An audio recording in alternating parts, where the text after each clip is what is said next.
Hi, welcome to this week's Midweek Connection. My name is Todd Jordan. I serve as senior pastor here at Strawbridge United Methodist Church. I am delighted that you've joined me.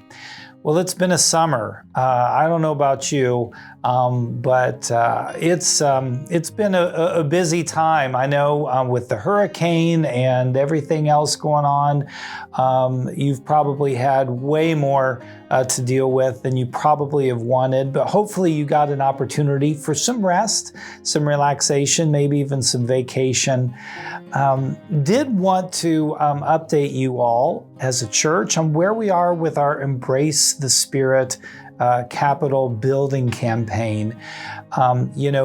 With our sudden growth a couple of years ago, we asked the congregation in a church-wide survey just to sort of tell us what are some of the needs that you see.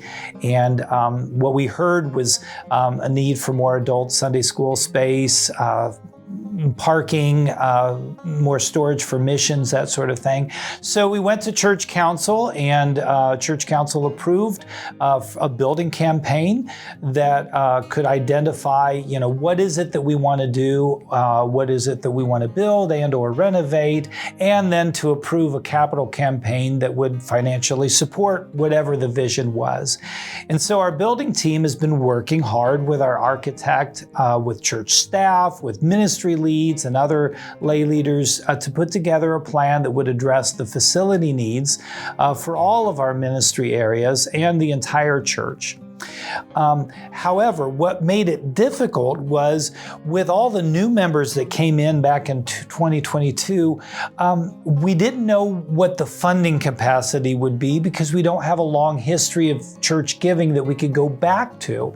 So what we did is, based on our limited giving data and just kind of general experience of the consultant, the building team and the capital campaign team looked at everything we wanted to do and estimated that we would need about $7.9 million to address all of the needs that we found.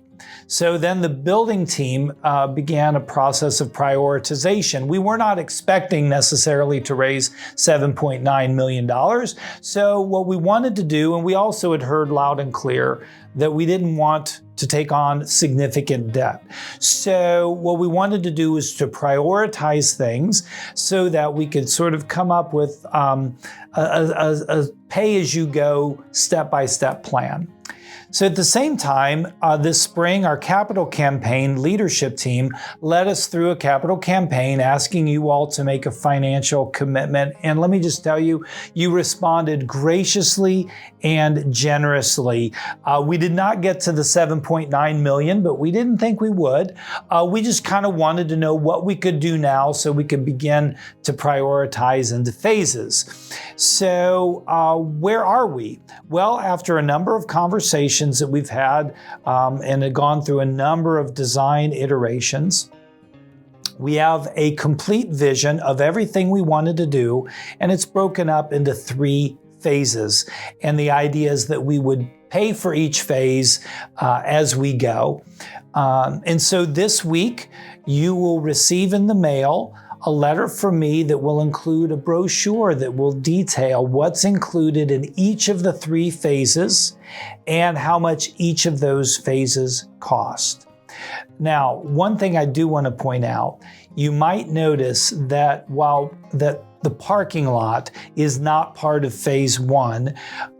Even though that was a top priority after the survey, when we looked at the cost that it would take to do even just a small amount of parking, we found that for the cost of the parking, we could really renovate the first floor with that same amount that would include increased security for our children, larger classrooms, updated and expanded nursery, as well as a sensory room for our neuroatypical friends. And we just felt like maybe that was what we wanted to do first. Phase 1 includes a new 2-story building. The second floor would be shelled for now, but that first floor would be finished, and that would add about 5,000 square feet that we could use immediately for adult classrooms, freeing up space for us to then go in and renovate the first floor with with what I mentioned, the increased security, the larger rooms. It would also allow us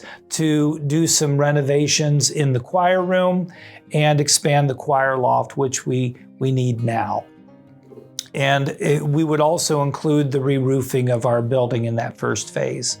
The second phase then would address our parking lot needs with a new 40-space parking lot on our newly purchased land, some other renovations, including bathroom upgrades, that sort of thing. And then finally, the phase 3 we would finish the second floor of the new building, which would allow us to upgrade our youth area. We would complete the parking lot with a bridge and some other miscellaneous upgrades. So these phases are a result of us wanting to balance priorities, needs, in all of this coming from the survey, looking at the various costs, listening to clergy, staff, ministry leads, and others. And so that's how we came to what would be in each phase. So the first phase, that's our largest, most extensive phase, that price is at about $4.7 million. Now the good news is, because of your generosity, we already have commitments for $3.3 million, plus we had $450,000 already from a previous capital campaign, which means we already have 78% of phase 1 being paid for. That's without having to borrow a thing. So that gives us our new roof, our new building, and that renovated first floor. However, the 22% that we are short, that's what we need to take care of that first floor renovation, which again includes the security, the larger rooms, and the updated nursery. We really want to be able to do that as part of phase 1. And so here's what I'm asking of you. For those of you who have already committed, number 1, thank you. God bless you. You have gotten us 78% of the way, so thank you for that. Now, some of you might have capacity for more, so I'd invite you to pray about that. If not, don't worry about it. Thank you for your generosity. That's what I want you to hear. For those of you that do have capacity, if there's anything that you could do to help us with that final 22%, we're so close. That would be very much appreciated. Also, for those of you who have not yet committed, I would like for you to pray about what could you possibly do over the next 3 years.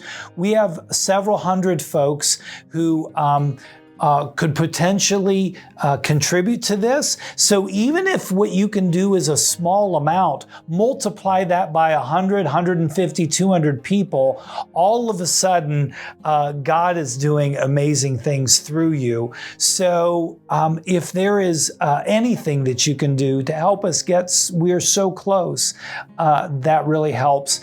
That way we literally can finish phase 1 and not have to worry about borrowing anything. So thank you so much for the way that I know you've been supporting it. Some of you with commitments, some of you with prayers.